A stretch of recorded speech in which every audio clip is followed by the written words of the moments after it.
For everybody listening, as you know, I am a Coffeezilla stan. And this is in the legacy of Coffeezilla, the grand legacy of Coffeezilla. I predict that this video, amongst all the amazing videos, from XRP to Jake, Logan, Paul scams, I don't know who else in the Hall of Coffeezilla Hall of Fame. It's up there. Are so many grifters, so many scammers. But this one feels top. This feels top 5. I saw y'all live. I said to myself, I gotta get up here. I gotta set the record straight.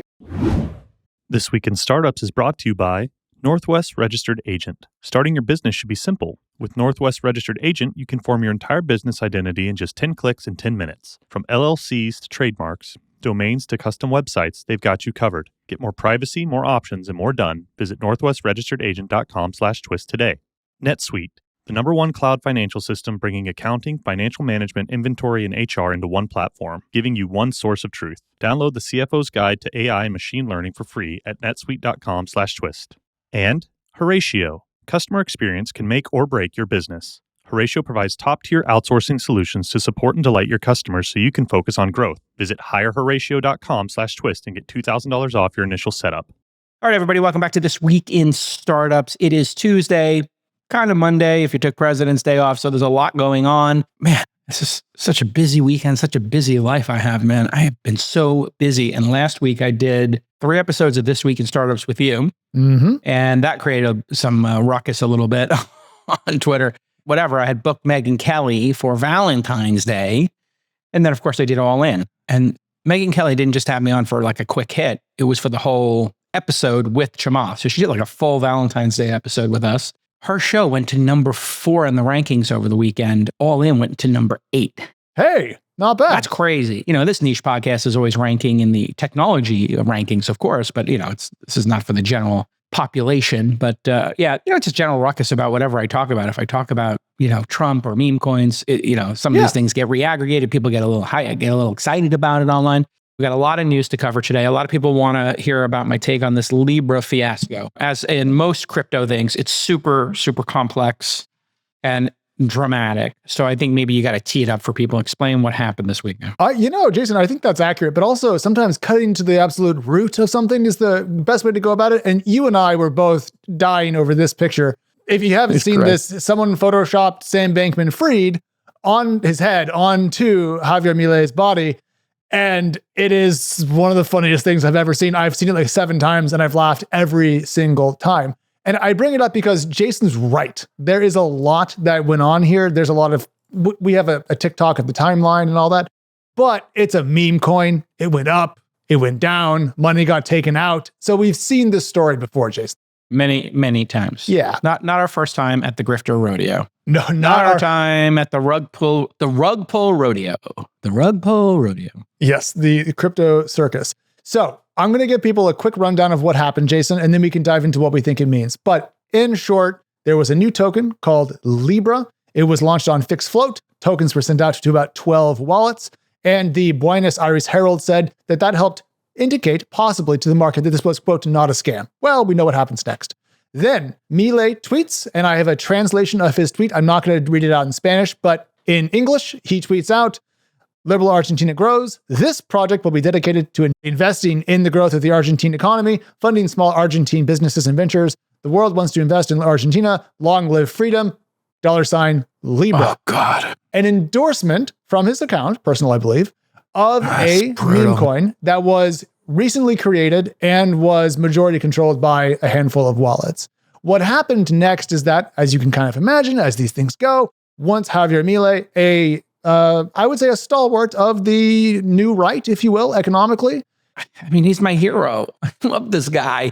He's like, I'm going to come in. I'm going to get rid of waste, fraud, and abuse. I'm going to get rid of regulations, and I'm going to try to make a more, you know, dare I say, libertarian society and have less grift and less spend, balance the budget. He seemed like he was doing a great job, too. Yes. And he was loved by the people, and he's an outsider. But if you're a libertarian, your views on rules might be slightly looser. Now, what happened after the president of Argentina, Mr. Milei, did his tweet? Well, this happened. Jason, this is from the Kobayashi letter over on Twitter. Love those guys. On screen, we have a chart. This is from that lovely Twitter account, and it shows what happened. Well, Milei tweets, the Libra goes up to about a $4.5 billion market cap. Then, as you can see from this arrow here, insiders cash out. And then the market cap eventually goes to zero. And this is, Jason, within like 12 hours. Just making me crazy. It is as bad as it can be. And I think that people were shocked, surprised, irked, disappointed. You're not alone in being kind of like let down by this moment. So I'll just say this. We can talk about the technical details. I just think it's important to note that when you do have a platform, Jason, you have 970,000 Twitter followers. You could launch $Jason and make a lot of money and cash out and screw your people over. But even if you're a libertarian, you can do that once, by the way. To influencers listening, you can screw your audience once. Then you lose half. It's probably like a half-life. So if you have 1 million followers, you could screw half of them. And then second time you can screw 500,000 of them. And the third time, I think the half-life gets even more severe. And you then lose 90% of whatever's remaining. And you're down to like 10,000 really dumb, loyal people who love. Well, in this case, it's not just his followers that got kind of host. He's being sued in Argentina over, quote, fraud allegations regarding this. And the blowback was so severe that it actually took a ding out of the Argentinian stock market because people were so I think, concerned that this is going to topple his administration. Ergo, the things that you mentioned that are popular with other people in the market, deregulation and so forth, might grind to a halt. So if you had invested in their stocks expecting more of this, well, you might not get it if he loses out on this. Now he is saying that he didn't make any money, that this was just from his personal account. Didn't. Yeah. He just tweets. Why did he do this? That's the, this is the same thing that happened. I'll be totally honest and candid, which I can be here. Other podcasts I'm on, I might get like slight amounts of pushback or censored by people. I don't know, if I'm on another podcast and they find this too spicy. But here's a spicy take. Trump shouldn't have launched Memecoins because my belief is we went from a too restrictive crypto space with Gary Gensler, too restrictive. I'm going to make two very important points. Okay. Number one, this mess can be easily solved. Number two, the people who are charged with fixing the mess should not launch Memecoins in the interim while we're cleaning it up. So there's an easy solution, and I want to walk through that. But then second, if you're a leader like Trump, or I guess maybe Eric Trump is the person doing this inside the family, there's an organization which is their crypto thing. And it's fine. If Eric Trump wants to be the crypto king, if he wants to be the crypto prince of the Trump empire, that's totally cool. He's a civilian. He can go do whatever he wants, but he does have the Trump name. Yeah. And you're just becoming president and you've got a mandate and there's like a set of things that you were sent to Washington to do. The Trump family was not sent to Washington to launch a meme coin. And they were not sent to Washington to drop those bags on retail, if that's what's happened. And there's so much lack of transparency here. And Milei is an important thing. He got sent there, again, with the majority, the populist platform.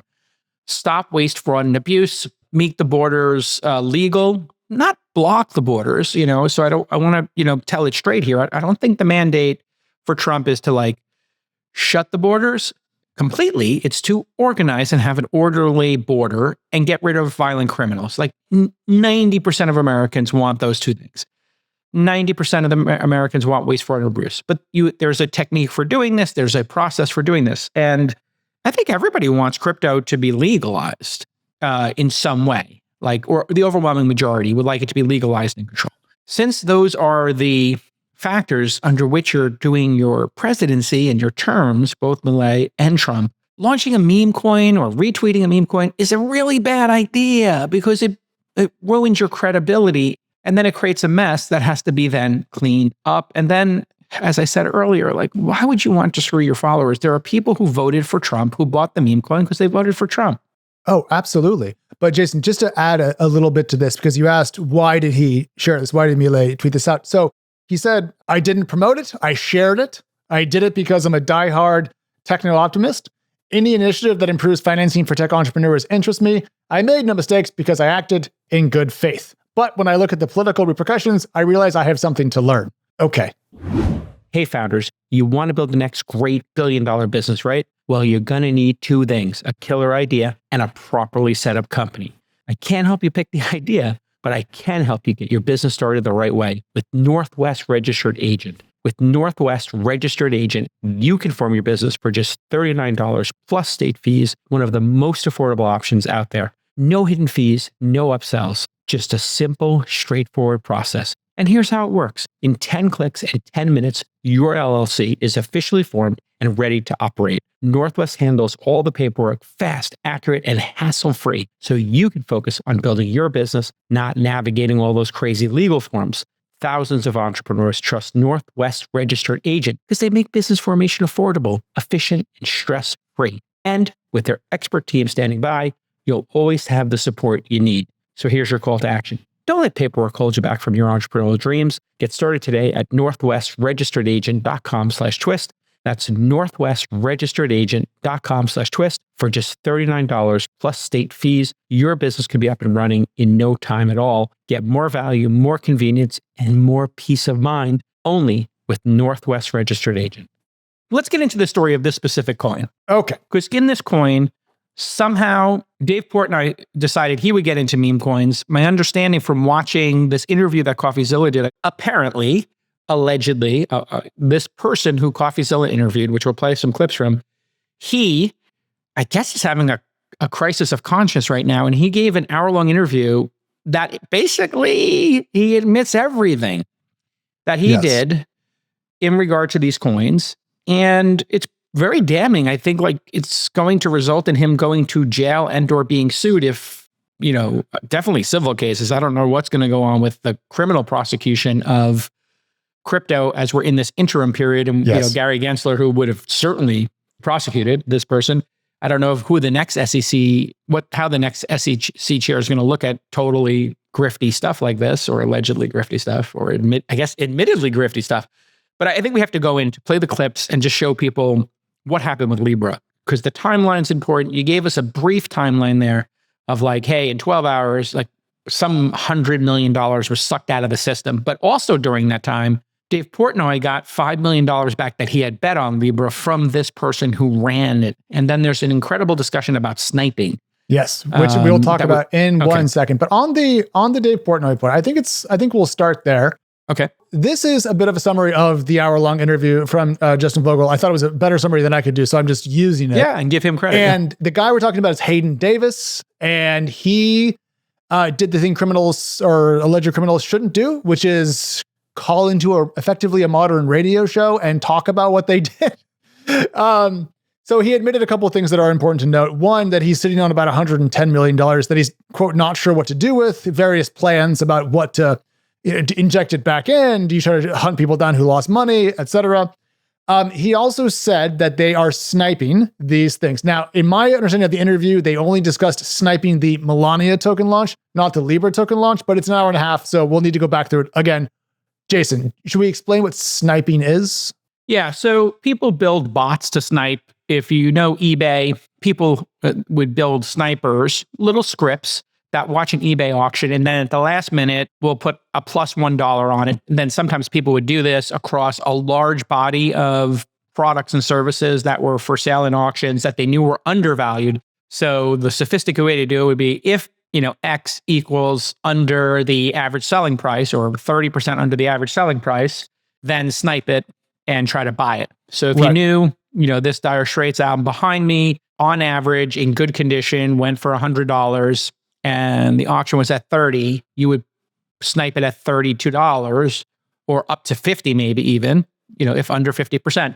And then you'd buy it and then you'd resell it. And so this was like fair game. It felt like a fair thing to do. But in crypto, what they're doing is when these meme coins come out, people have created, there's an equivalent of this in the stock market. There was a book, Flash Traders, where people were building high speed, high frequency trading. Yeah.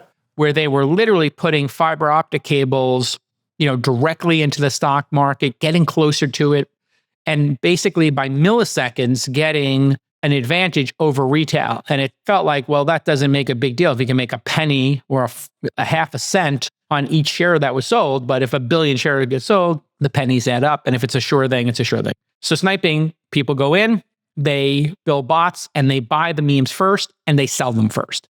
They buy these meme coins, and then they watch them start to go up. And then I don't know if they programmatically sell them or they all at once sell them.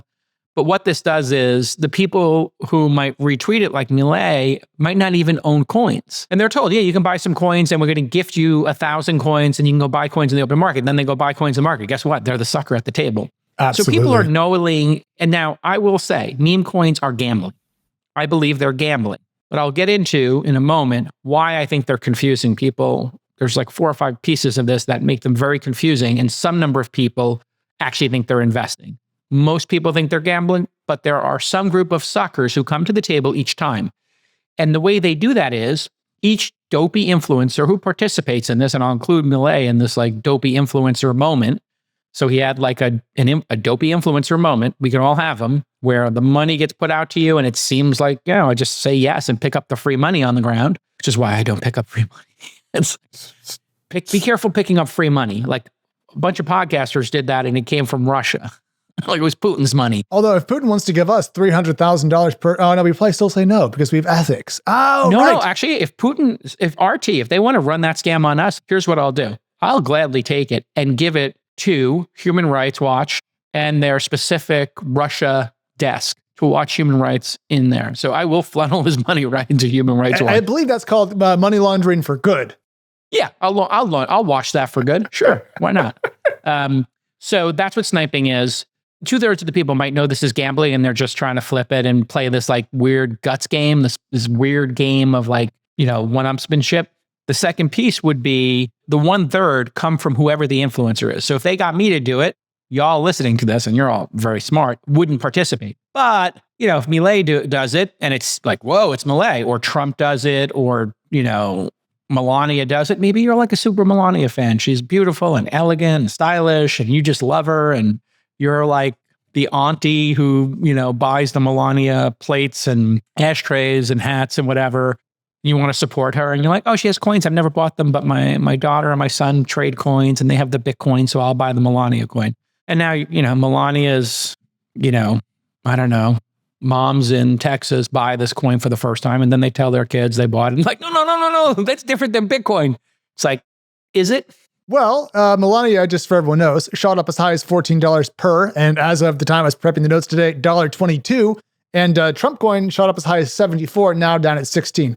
But Jason, there's another facet to this that we should add, which is that often it's not just the principal, the Jason and Jason coin, for example. Often there are what are called KOLs, or key opinion leaders. It's a crypto acronym that I recently had to learn.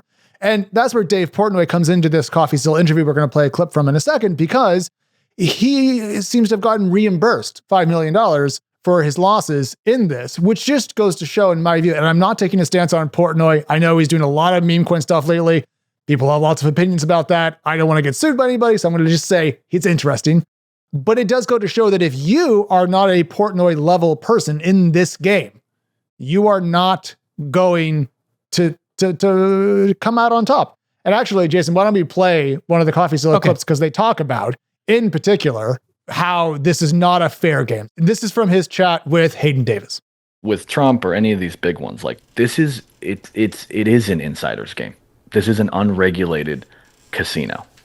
Like, if you're a retail trader thinking you're going to go make millions off of meme coins, you better study your fucking ass off. Like, how do you think Pump.fun works?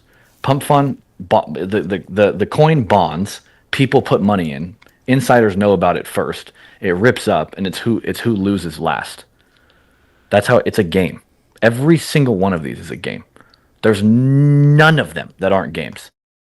Pump.fun is a website, and he explains the insider game of this. While he was doing that, for those of you listening to the pod, not watching it on YouTube, literally Coffeezilla closes his eyes, clasps his hand, and looks up to God and says, "Praise Jesus." I found Jesus on the ranch this weekend, by the way, Alex. I'll bring that up later. Praise Jesus.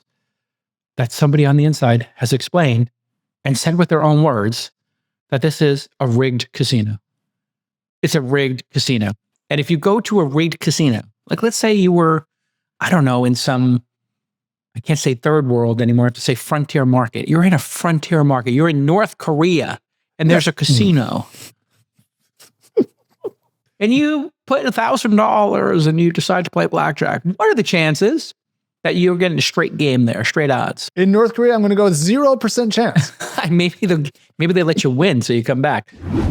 What does the future hold for business? Well, if you ask 9 experts, you're going to get 10 answers. Some people think it's going to be a bull market. Other people a bear market. Other people think it's going to be flat. Rates might go up. Rates might go down. They might stay higher for longer. Who knows? Okay. At this point, I need one of you founders to invent a crystal ball. If you're building one, email me. I'll fund it as a startup. But until we get a crystal ball, you should future-proof your business with Netsuite by Oracle. It's the #1 ERP tool out there, trusted by over 40,000 businesses. That's unbelievable. Well done, Team Netsuite. So what does Netsuite do? You hear about it all the time. Well, it's going to take all of your accounting, all of your inventory, financial management, and your HR and put it into one single platform. That means you have a single source of truth for your business. No more piecemeal getting a bunch of reports together to try to make a dashboard that by the time you get it together is wrong and it's outdated. NetSuite knows what you need. You need real-time insights. You need proper forecasting and the visibility and control to make quick decisions with your business. This is your dashboard of your fighter plane, and you need to have all of that instrumentation just perfect. In other words, you need NetSuite. It's an amazing opportunity for you. And speaking of opportunity, download the CFO's Guide to AI and Machine Learning at netsuite.com/twist. The guide is free to you at netsuite.com/TWIST. Please download it right now and use that URL. That's netsuite.com/twist. Anyway, he just explains that. And then he explains that Pump.fun, I believe he's talking about Pump.fun is the website. So if you look at what they tell you, it says, Pump ensures that all created tokens are safe to trade through a secure and battle-tested token launching system. Each coin on Pump is a fair launch with no presale and no team allocation. Step 1, pick a coin you like. Step 2, buy the coin on the bonding curve. Step 3, sell anytime to lock in your profits or losses. Step 4, when enough people buy on the bonding curve, it reaches a market cap of 100K. Step 5, 17K of liquidity is then deposited in radium and burned. So these are the rules. Like, I'm in the industry. I don't exactly understand what's going on here. Bonding curve? Like, I feel like I should know that off top, but I don't. But I know how stocks work. Well, then if you click on the terms of service, like the risk warning is like, pretty clear what's going on here. Its introduction is like pretty clear. Pump is a platform designed to assist with the creation and trading of digital assets. The Pump Group provides users with a platform to create these digital assets. You are entering into a legally binding agreement with us. You must read these terms. Nobody reads them. And you acknowledge that you'll be bound and agree to and comply with this. And, essentially, anybody who's doing this knows that this is gambling, number 1. And number 2, there's like tons of conflicts and interests. And, there are all kinds of people involved, that are, doing the wrong thing here. Anyway. And Jason, because why watch YouTube clips of the man himself when we have Mr. Coffeezilla right here in the waiting room? Let's welcome him back to the show, our favorite anti-grift workforce. What's up, guys? I saw y'all live. I said to myself, I got to get up here. I gotta set the record straight. I truly appreciate you doing this. For everybody listening, as you know, I am a Coffeezilla stan. And this is in the legacy of Coffeezilla, the grand legacy of Coffeezilla. I predict that this video, amongst all the amazing videos, from XRP to Jake, Logan, Paul scams, I don't know who else in the Hall of Coffeezilla Hall of Fame. It's up there. Are so many grifters, so many scammers. But this one feels top 5. It's the moment because obviously you have the Argentinian president facing charges of fraud, possible impeachment, but it's also this kid, a 26-year-old, in the position that he's in, partially because you guys know the backstory, right? Where he basically, there was a kind of a pay-to-play event called Tech Forum Argentina, where all of this happened back in October. The deals got set up, people got in the right rooms. That's how a lot of this advising to Malay started happening. And then they launched this coin. These people were woefully unprepared. And Hayden has, part of his thing is extracting value from these projects and dumping the coin. So all of a sudden he ends up with 100 million. Everyone else ends down. And everyone's like, how did this kid get all this money? Turns out he's been doing it with a bunch of $100 million. coins, including Melania, and admits that not only does he do it from like the main account, he's on the side sniping the project to protect the project. Have you ever heard of such a thing? I robbed the bank to protect the bank. That was the part of the interview. There were a couple of parts where, and as a fellow broadcaster, and as a broadcaster here, I very much appreciate your broadcasting style and ability. Just broadcaster feedback. Sometimes somebody just tells you the truth.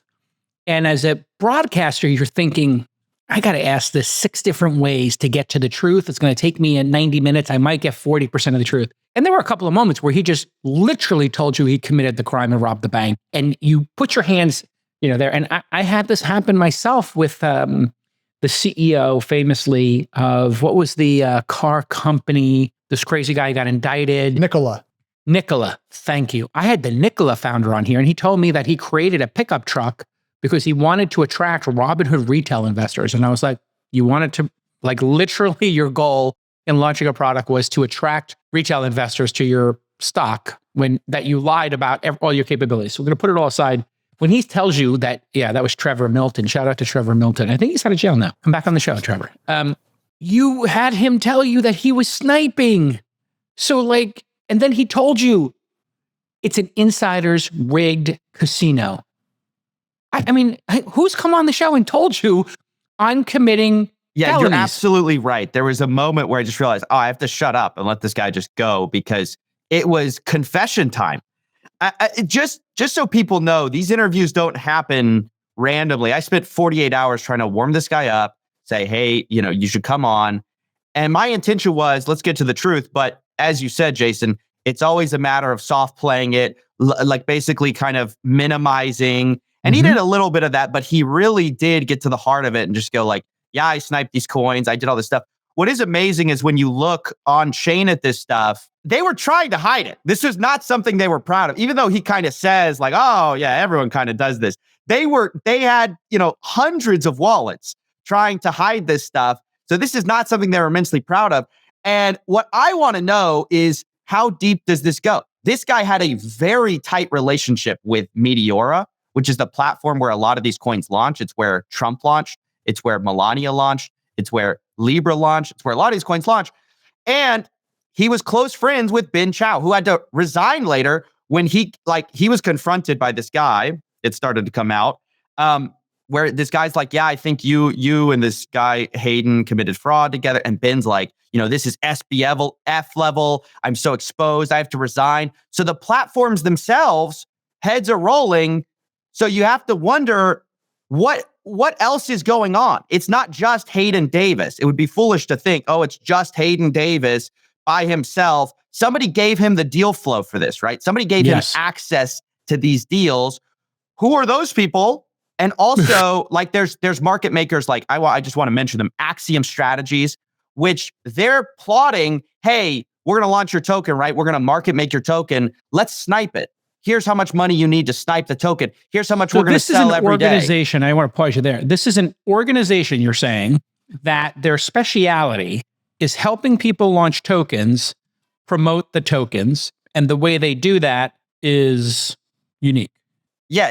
Unique put it lightly. Now, of course, Meteora, I just should be clear, Meteora claims, it was a lack of judgment. It wasn't any kind of systemic financial malfeasance. They're also connected with the largest platform on Solana, which is Jupiter. So they're all right now saying, hey, we had nothing to do with this. He resigned because he had an error of judgment, a lapse of judgment. I think it goes deeper. I don't think Hayden Davis gets in a 26-year-old gets in the position he does without a little bit of help from people who are also making money, right? Because if you're wondering how a 26-year-old got $100 million in his hands that he's now wondering what to do with, I don't think the answer is as simple as, it was just an isolated incident of one bad actor. In today's market, your business is judged by your customer service. We all know that. And one bad experience, well, that customer is likely gone for life. And you know what? They're going to take it out on you. They're going to post comments. They're going to go on social media. They're going to go to the review sites. So stop thinking about customer experience as just a department. Don't put it in this little basement downstairs. It's your entire business. Let me say that again. Customer service is your entire business. That's the front line of your business. It's where you talk to your customers in their time of need. And Horatio is the trusted outsourcing partner for hundreds of startups and fast-growing companies looking to deliver exceptional customer experiences. They provide dedicated teams who act as an extension of your brand, delivering world-class support 24 hours a day, 7 days a week. Horatio will make sure your customers are happy, they stay loyal, and they keep coming back for more of your amazing product or service. And that's going to allow you to focus on running and scaling your business. See why fast-growing brands like Built Rewards, Bark, which I use, and Dr. Squatch rely on Horatio to provide exceptional customer service. Horatio isn't just outsourcing, it's seamless integration with your team. And the best part, their solutions are cost-effective and completely tailored to your business needs. Visit hirehoratio.com/twist and get $2,000 off your initial setup. Hirehoratio.com. That's hirehoratio.com/TWIST.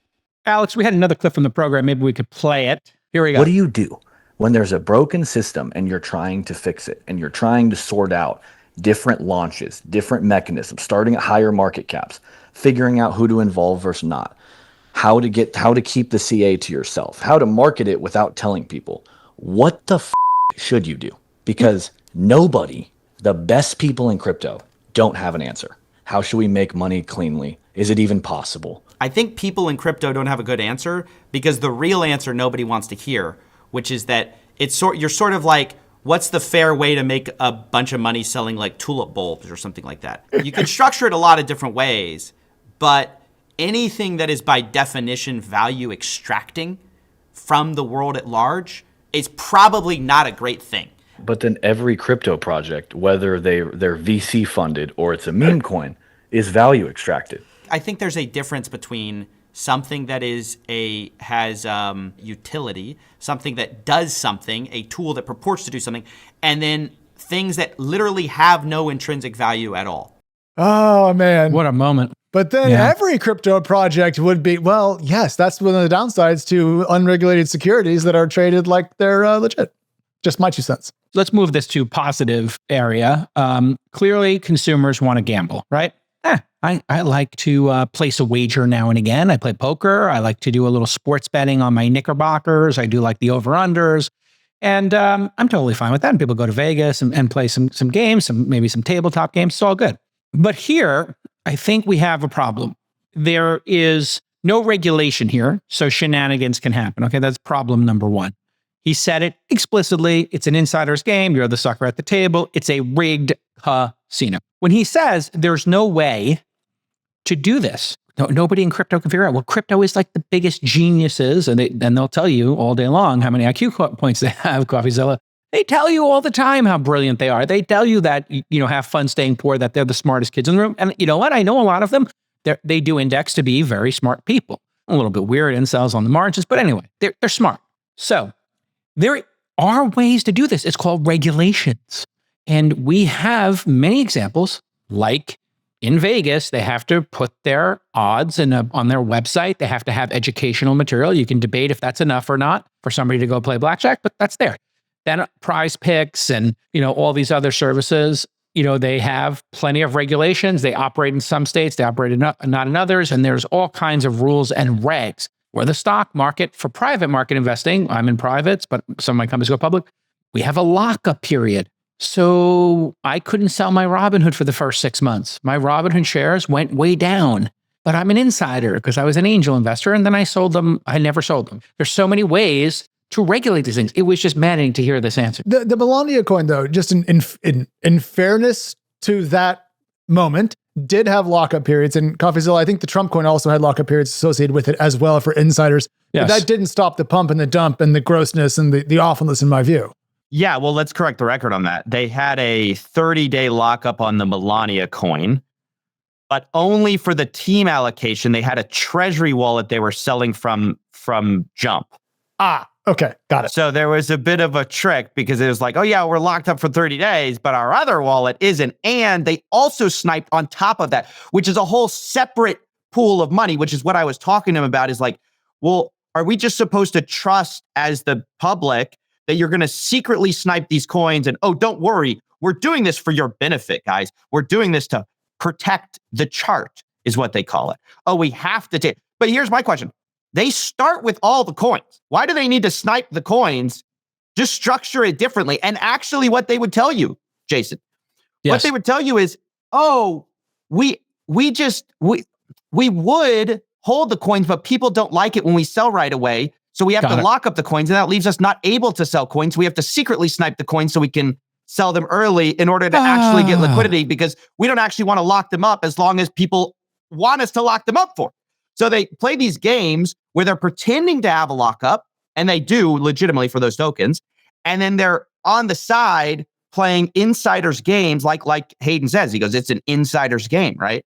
And it goes to your point. There's no regulation. This is the tragic part about it. What you're describing is even more sinister than just saying, hey, it's gambling. They're trying to head fake the audience. They're trying to head fake their own fans. This is the other thing I find abhorrent about it, because some people consider me an influencer. I'm not. I'm a broadcaster, but okay, whatever. I have influence. I got a following. When you do this to your following and you tell them, I'm holding all my coins, I've got diamond hands or whatever, and then you are secretly selling from some other account, that to me shows the intentional fraud. And part of the test of fraud, and listen, Coffeezilla, you're getting a lot of legal inbound from time to time, whether it's letters, sometimes an actual case gets thrown at you. You're learning about these definitions. Like if you want to find somebody guilty of fraud or of like libel, these are very high bars in the United States. And one of them is that you intentionally try to do these things. Intentionality matters. And what they've just proven is that they're intentionally doing this. And when he says, it's an insider's game and I don't know how to fix it. Okay, great. You don't know how to fix it, but you're intentionally committing fraud. That's my interpretation of it. I don't know what the ramification of the video you just did, but I think it's going to be in I think it's going to be in a court case, and I think it'll be certainly be in civil court cases, but it might be a criminal court case, because when I had Milton on from Nikola, they took the clip of him talking about trying to bait retail. They put it in the court case. He went to jail, and one of the pieces of evidence was that clip. I have a question for you, Jason. Look, one of my questions is, are regulators going to step up? Because, this administration has a complicated relationship with meme coins, given that the president launched a meme coin, and there is a sort of a thing right now where the crypto czar, I don't know if you know him. I don't know if you know him, Jason. Yeah, exactly. My bestie for over 20 years. Yes, he's gonna have to clean this all up. Yes. Yeah, the collectibles has been sort of the statement, but the question is, to what extent are meme coins actually like passing a collectibles test versus some other? When a president is endorsing a coin, sort of the implication is the value is somehow tied to what they're going to do, right? And so that sounds a lot more like a security in actual fact, where you rely on the efforts of other people. Now, I understand Dogecoin, pretty easy to understand why that is not a security, right? It There's no central person own it. Yeah. The guy sold everything, right? Exactly. But there's no insider trade on that. Yes. Trump controls 80% of the token. He's incentivized to make the token go up. At the same time, he's got actions that are going to meaningfully drive up. I mean, on the website, it says like, this is not affiliated with any political party. Who in their right mind is actually viewing the Trump coin as not being affiliated with the highest office in the land? The Argentinian coin is the same play. Why do you think everyone made that trade? That's where I have a question, because in your interview with Hayden, he said very clearly that Milei did not get any of this money. And that's the thing that I don't understand. What was the incentive for Milei to tweet this and blow up so much of his political capital, frankly, for something that he claims to get no money from? Do we just not believe that? Or was he just incredibly stupid? It's complicated. I've talked to everyone important in this story, or at least like 80% of them, and everyone says he made no money. I just want to be clear about that. I don't know if that's true, but it seems to me like Milei had some friends who were selling access to Melee. And Melee thought, I'm going to raise some money. These are some tech kids. I'm being told this is all fine. And then everything blows up. He freaks out. He pretends like, I have nothing to do with it, which is also not true. He did endorse the coin. And then he says, I didn't publicize it or something like that. I shared it. Or like, I didn't promote it. I shared it, which is like, okay. Here's where you nailed it. So I have seen this phenomenon before. People get a chief of staff where they have people around them, and those people they sort their email, they check their DMs, and they vet the offers coming in. And they, in the most cynical interpretation, and we saw this with the mayor of San Francisco, there were people around him who were literally getting like brown bags of 10 or 20K, if I remember correctly. And they would get a brown bag with 10K in it, but they would never tell them they got the brown bag with 10K in it, and they would just set up the meeting. This happened to the Duchess and Duke of one of these, English families. Again, people around them selling access. Now, do you believe them that they were selling access? I have speaking gigs. I get speaking gigs. I do 3 or 4 a year. I get paid a fortune, $75,000. It's an incredible thing. But, people are selling tickets to the events. I say no to 20 of them a year that come from, I'll call the genre of like the Grant Cardones, the Ty Lopez, the money-making schemes. I get offers, and I don't know if I've gotten offers from those two people specifically, but that genre of like money-making scheme, pay, and then they're kind of whales and they resell them on courses. They always try to get me to keynote that. They'll offer me 50K, 75K, 100K, because they know they're going to get one whale who gives them 100K, and they get to use my clip forever. And that Grant Cardone guy has clips of him with every celebrity. That's right. And he jokes about how he buys those celebrities, uses those clips to validate himself. So I'm going to put all this on the side for a second and just say there's a very there are very simple solutions to this. The new administration and my friend David Sachs, I believe, will solve this. There is a truth that one of the things you can do with crypto, with NFTs or meme coins, is put them under collectibles. However, if you want to put them under collectibles, there's going to need to be more controls in place. Consumers don't understand the differences, is my belief. And one of the reasons they don't understand the differences is because these things have ticker symbols like stocks. So they know $ Uber, they know $ Bitcoin, whatever, and then they see $ Trump or $ Libra. So that confuses people.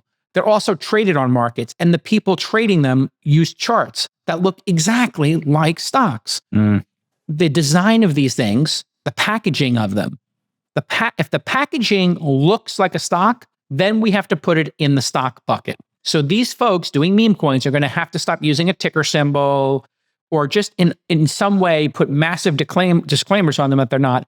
And then people are also confused because when you go to that whatever Pump.fun site is, which they kind of tell you in the name that it's a pump and dump scheme. That's where the pump comes from. It's a pump and dump. They're leaving out the dump part. So you should, if you do it, if you're dumb enough to go to pump and dump and participate, you know what you're doing, I think. But people do lose money buying and selling it. And they say on Pump and Dump that that's what you're doing. And then there are some people who do it to make money. So there needs to be regulation. There needs to be regulation. And the coins and the collectibles need to be very clearly defined that you cannot own 80% of them. And they have to be released maybe over time. And so you could solve this whole problem, Coffeezilla, if everybody who is selling had to have KYC, had to have their name on a website, had to have their not the social security, but have the social security on file somewhere. And there was insurance, and it was an incorporated company, and you could see the incorporation license. You start to put together that framework, and the problem starts to get solved. These folks are doing it specifically to not solve the problem. So all this new administration needs to do is just start putting these rules in place. And if they put these rules in place, I have to jump in on that. I think you're dead right. I think there's a misunderstanding of what and a mismatch between how the administration views these meme coins and how the kind of modern era views them. I think part of it does go back to Trump. And if you look at the way he first sold NFTs, it kind of tees up what happened with Trump meme coins. So there's an interview with Bill Zanker, who launched the original NFTs. In it, he says Trump really was like not on board with NFTs until he was pitched on this idea that basically we'll call them trading cards, digital trading cards. All of a sudden, Trump's involved. He goes, I love this. We are not going to call them NFTs. We're going to call them digital trading cards. So he gets this idea in his head, And it makes sense. NFTs, it's too confusing. NFTs, collectibles, right? He's thinking collectibles.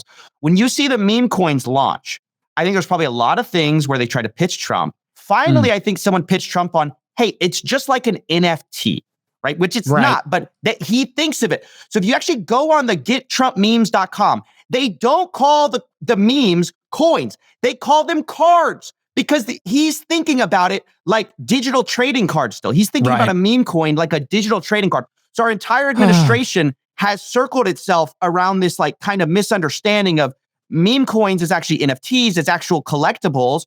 When you're right, Jason, how most of the public interfaces with it is much more like a stock, albeit a worthless stock. If you just search a card on that website, you should be able to find where they call it a card. He's thinking of it. Yeah. See card allocation. That's fine now with my debit card. But down there, but not. It says see card allocation. So they're thinking of it like you're buying the art. They're thinking of the meme coin as like you're buying the art. But people aren't buying, if that was true, people would buy one Trump meme. People aren't buying one Trump meme. Yeah, you might buy a half dozen, right? They're buying a dollar amount of it like it's a stock. They're not buying an individual and saying, I want to own 3 of these baseball cards, and these are the 3 designs I want to know. See, I think this is the nefariousness going on. I've always believed that the majority of people in crypto are bad actors. I only base this on having met them, and spent time with them. The more time I spend with the crypto people, they believe in their souls that they are really smart and that there are fish and pigs in the world. And the fish are there to be filleted and enjoyed, and the pigs are there to be fattened and slaughtered. How do I know that they have this perception? Because they say it. They describe their customers, they describe their participants as pigs who get fattened and slaughtered. And in fact, the name of like the big scam in the world is pig slaughters, right? Pig butchering. Pig butchering. Pig butchering. And the concept is fatten up the pig, and let them get fat. And then when they're nice and fat and juicy, that's when you slice them up and you butcher them.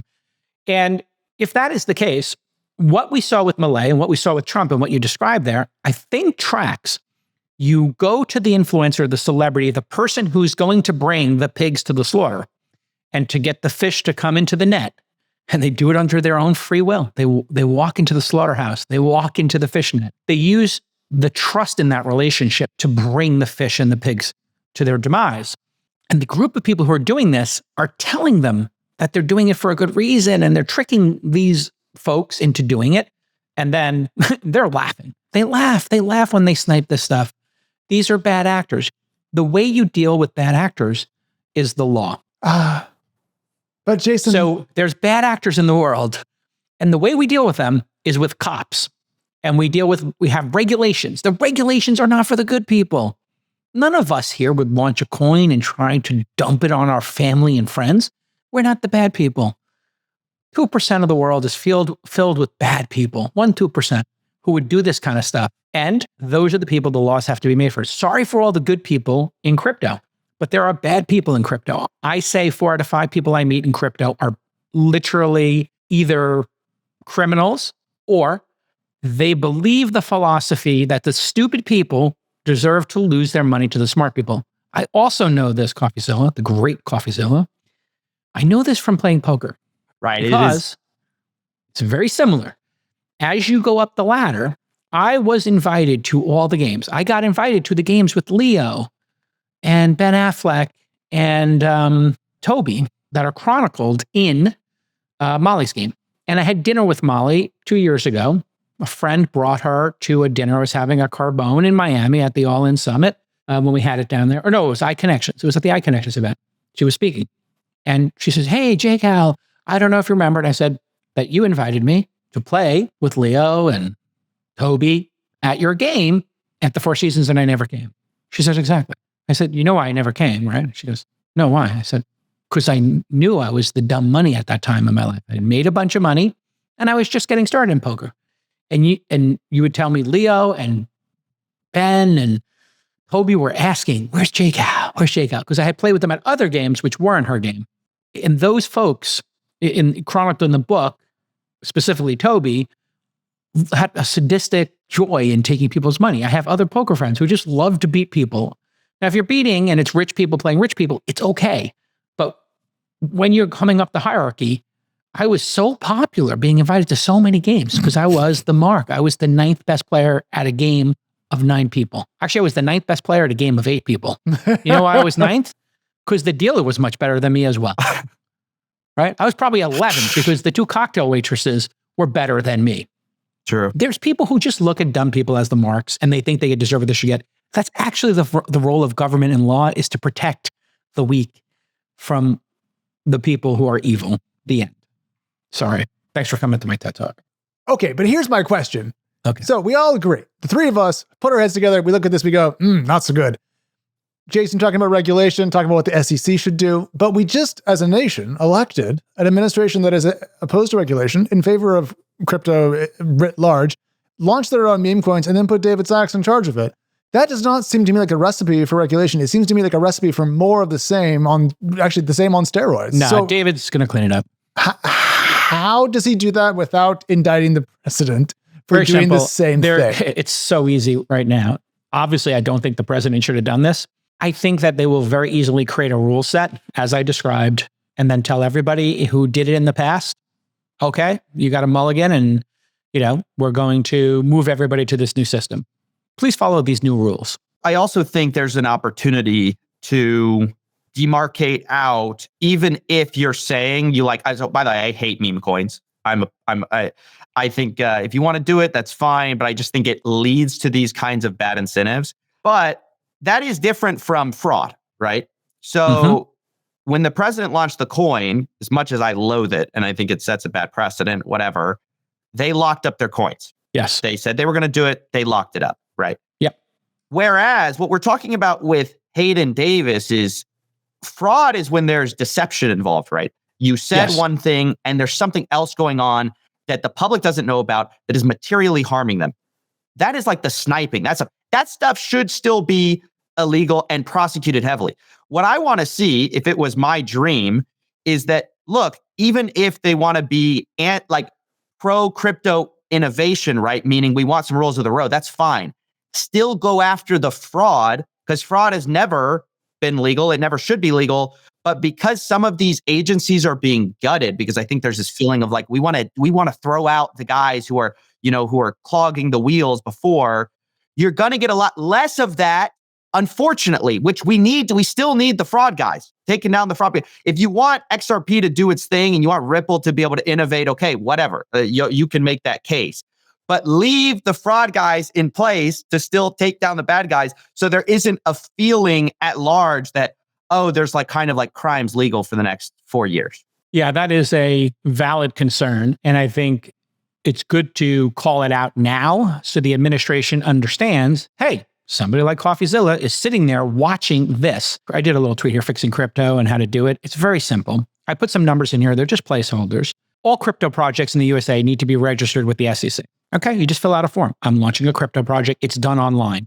Super easy. You have to be incorporated in a specific state. Pick the state that you like their rules most. Some people like Delaware, some people like Nevada. There's a big move into Texas, I hear. Then you have to have a board of directors. It has to have at least 3 people, and you have to have basic insurance. I'm talking like maybe $1 million liability insurance, which would be, I don't know, $5,000, $10,000, $15,000 a year. All the project founders, number 2, investors and directors, they have to hold their shares for 4 years, or maybe they can sell 5% of their holdings a year for the first 7 years. These numbers are placeholders, but this is a similar thing to what we do in private companies. This has always existed. And then anyone owning more than 5% of a project has to be disclosed in real time on the blockchain. Hey, you talk about how great the blockchain is? Let's put all those in there in a running tally. Whoever breaks 5% of entities, and you got to put some rules in there that an entity can't create multiple wallets or else you're breaking the law. So there's some rules of the road here. Non-accredited investors can only participate in this, and that's 95% of the country, if they pass a sophisticated investor test, 50-question test. You can take it in 2 hours, and maybe the course is a 100-page book, and you have to read the book, and anybody with an IQ over 80, 90 can read the book and get it. Kind of like a driver's license or a scuba license, if you've ever taken those. I think about it in that sort of range. Number 5, anyone buying into the project who's offshore and is putting in over $250K, you got to be KYC'd, you got to know your customer. And then finally, we put a tax on all transactions of 0.01%. It's a crypto tax.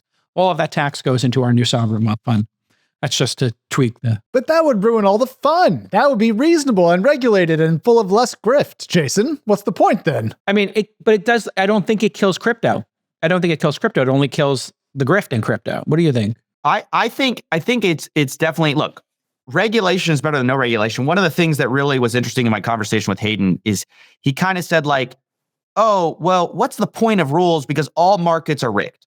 He goes, equities are rigged.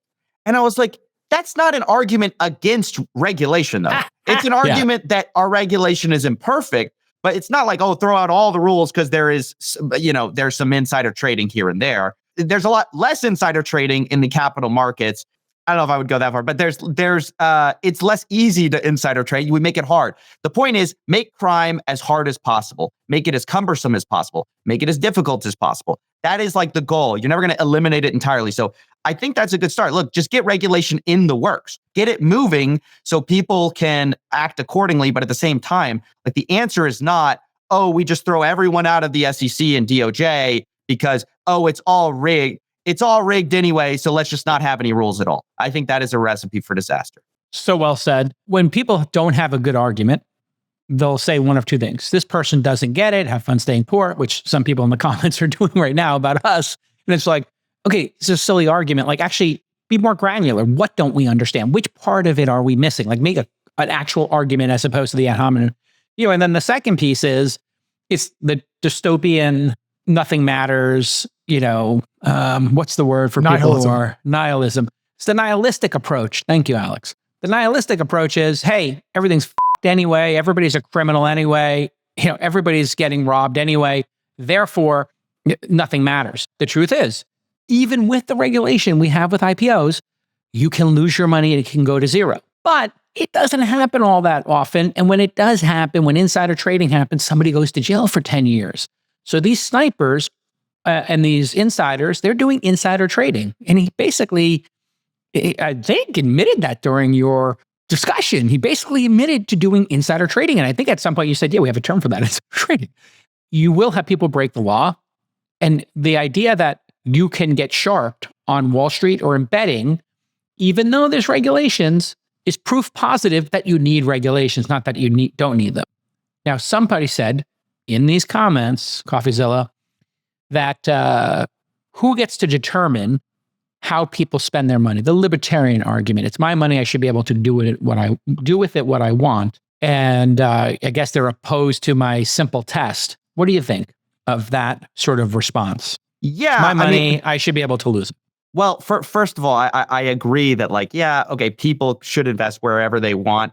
I don't think most of those people actually want to be fooled and scammed. So what we're proposing is not that we're trying to limit your do what you want with your money. It's kind of like somebody even saying like, I want to do drugs. And you go, okay, I want to clean the dirty drugs off the street. Nobody wants to do, even if they want to do drugs, they don't want to do dirty drugs mixed with fentanyl that might kill them, right? So I think it's kind of the same analogy here. I'm not even saying outlaw meme coins, even though I personally don't like them. I think they are kind of predatory on most people who engage with them. But at the same time, it's like, okay, well, let's at least clean up the space. If you want to go to Vegas, regulate Vegas. Make sure it's not like tilted in a way that the person doesn't understand. Everyone knows at least that Vegas is the house always wins. And they know the odds that the house is always going to win. You get fair odds. And so if you're going to engage in meme coins, you should have a fair shake at those meme coins. Perfect. All right. Everybody go subscribe to Coffeezilla. Thanks, it's guys. Patreon where they can actually pay to subscribe and support your incredible work. Yes, thank you so much. I appreciate the support as always, Jason. Absolutely. And please, Maddie, make sure that I am subscribed at the highest tier, Coffeezilla. I don't know what the highest tier is. I think he just added. It's $5. No, it's $5. Okay, That's put me on $100. There's only one tier. This man's give me not $100 one. I want a $100 tier. Please put a $100 tier, Maddie. All right, appreciate I think you guys. You can do that. Just because he's making a living doing this is great. And the fact that this is one of the great things, right? Also, I just want to say that I think that the point about the difference between Melania coin and the Libra coin was actually useful because I think, conflating them a little bit too much. But I will be curious to see how much regulation can be put in place without the crypto folks crying uncle, Jason, because they have been, as you said earlier, they're pretty opposed to Gensler for a while. And I think they're looking forward to free reign. they're not going to get free rent. I can tell you, listen, without saying I have inside information, I think we're going to see specific, detailed, granular crypto regulation that addresses each of these items we brought up today. And I think unlike Gary Gensler, it'll be very clear and it will take the bad stuff and push it offshore, and the good stuff will be located here. And then you'll have a very simple choice to make as an American. Because Americans right now are playing in poker rooms with IP, with, VPNs, and they're on other people's offshore blackjack. People are playing offshore blackjack as we speak. Once we get the good actors onshore, then what's going to be left is the bad actors, if they do onshore stuff, will get pinched. And the ones who are offshore will be out of the range here. And they will, if they do participate like Tether did, they could get banned in New York. I think Tether was banned in New York. And then, and I don't know if that ban still exists. So even if it's an offshore thing, it can be banned. And that's what we're going to see. Things like USDC will be given, heavily regulated and clearly delineated how you can operate. Insurance will come into play and all this stuff. So the fact that they put David in charge of it makes me feel great. But in this interim period, chaos, it's my job here to call balls and strikes and to tell you the truth about what's going on here. The truth is we are now in a transitional position that is kind of like the early days of crypto, which is to say you should not participate in it. If 100 of my friends said, should I participate in this stuff? I'd say only if you don't like money. If you hate money, here's a great way to spend your time. If you hate money and you want to burn your money, participate in this.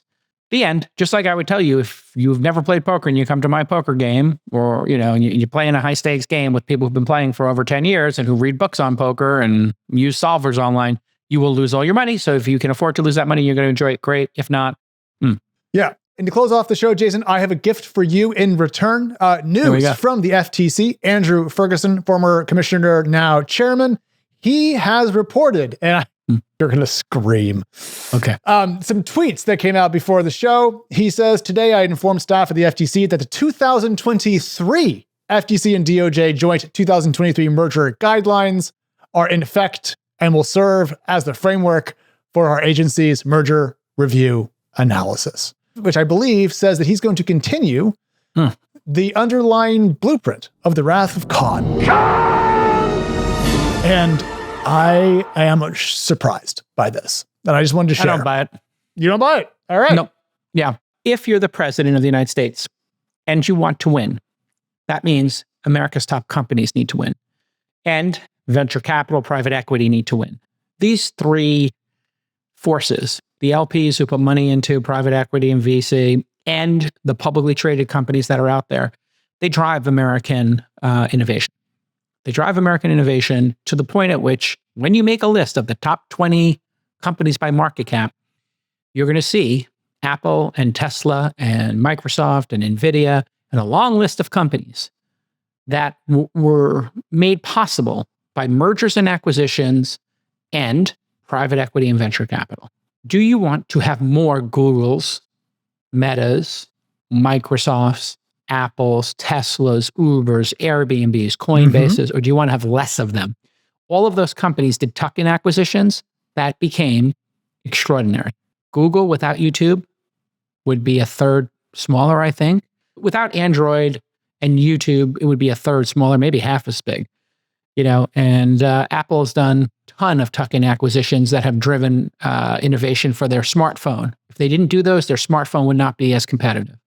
Microsoft, everything from PowerPoint, I believe, was acquired to Minecraft. I mean, just tons of stuff have been acquired by them, Twitch, et cetera. Amazon with Whole Foods.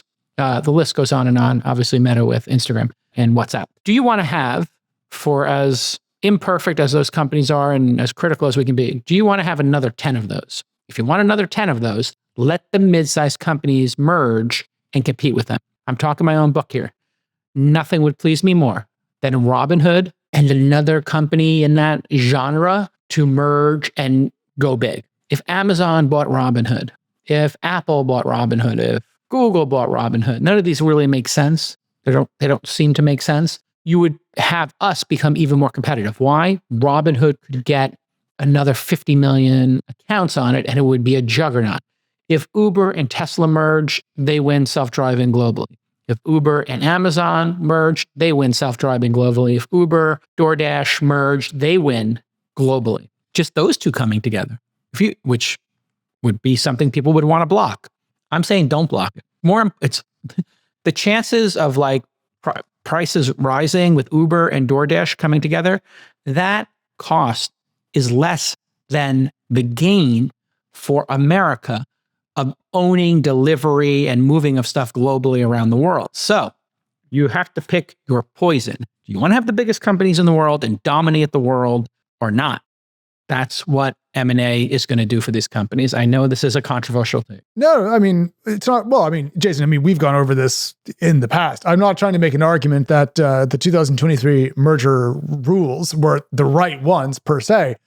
It's just, it surprised me given the tenor of expectation coming into this administration, which is very much kind of what you're outlining here. Business friendly combinations, fine. I'm just surprised at the tone that's been struck thus far, because I think you hold what I would call the standard business perspective on where the FTC should have gone post Lena Khan. And to see this signal to me is a little surprising. I'm just mixing it in with the HPE Juniper thing. There seems to be a couple of notes that hint at the music coming from this administration being slightly different than the tune that some people expected. That's all I'm trying to point out. I'm just watching this going, What would be the best argument against what I'm saying? The best argument that goes against what you're saying, in my view, is that... Is this your view or what you think another person's view? This is actually your position? Or you're steel manning? Steel manning means you're just coming up with the best argument. Your view is obviously your belief system.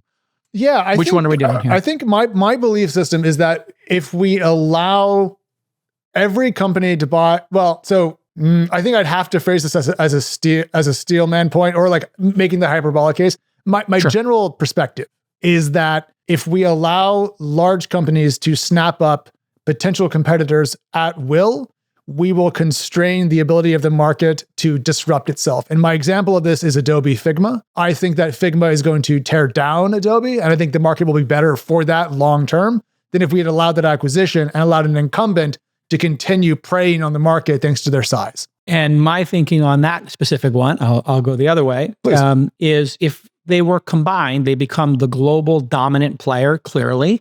And then Canva, an Australian company, can't beat either of them because they're so dominant. And then there will be other competitors who come along offering open source, free, AI based, and they'll still be able to chip away at it. And by the way, most acquisitions don't work out. So maybe they would screw that acquisition up, right? It's well known that 4 to 5 acquisitions just don't work. They don't accrete. So there's so much risk taken here. Who knows if that would have won? But those are two great American companies. Why not let them dominate even more? That's my high order bet.